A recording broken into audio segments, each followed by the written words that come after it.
രാസവളങ്ങളുടെ വില ഇരട്ടിയിലേറെ വർദ്ധിച്ചതിൽ പ്രതിഷേധിച്ച് കേരള കർഷക സംഘം കവളങ്ങാട് ഏരിയ കമ്മിറ്റിയുടെ നേതൃത്വത്തിൽ വാരപ്പെട്ടി പോസ്റ്റ് ഓഫീസിലേക്ക് മാർച്ചും ധർണയും സംഘടിപ്പിച്ചു.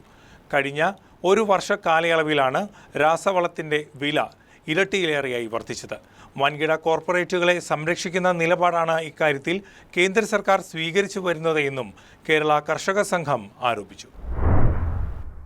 കേരള കർഷക സംഘം കവളങ്ങാട് ഏരിയ കമ്മിറ്റിയുടെ നേതൃത്വത്തിൽ രാസവള വില വർധനവിനെതിരെ വാരപ്പെട്ടി പോസ്റ്റ് ഓഫീസിലേക്ക് മാർച്ചും ധർണയും സംഘടിപ്പിച്ചു.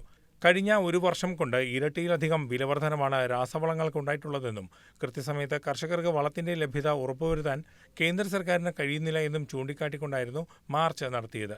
സാധാരണ കർഷകരെ വിട്ട് കോർപ്പറേറ്റ് കർഷകരെ സംരക്ഷിക്കുന്ന നിലപാടാണ് കേന്ദ്ര സർക്കാർ സ്വീകരിച്ചു വരുന്നത്. കരിഞ്ചന്തക്കാരെയും കോർപ്പറേറ്റുകളെയും സഹായിക്കുന്നതിനായി രാസവള പ്രശ്നത്തിൽ കേന്ദ്ര സർക്കാർ ഇടപെടുന്നില്ല എന്നും സംഘടന ആരോപിച്ചു. കർഷക സംഘം കവളങ്ങാട് ഏരിയ കമ്മിറ്റിയുടെ നേതൃത്വത്തിൽ വാരപ്പെട്ടി പോസ്റ്റ് ഓഫീസിന് മുന്നിലേക്ക് നടത്തിയ ധർണ CPIM എറണാകുളം ജില്ലാ സെക്രട്ടേറിയറ്റ് അംഗം ഷാജി മുഹമ്മദ് ഉദ്ഘാടനം ചെയ്തു. കർഷക സംഘം ഏരിയ പ്രസിഡന്റ് VK റെജി അധ്യക്ഷത വഹിച്ചു. ജില്ലാ കമ്മിറ്റി അംഗം advocate AR Ani, area secretary Shijo Abraham, KE Joy, Mathew K Isaac എന്നിവർ സംസാരിച്ചു.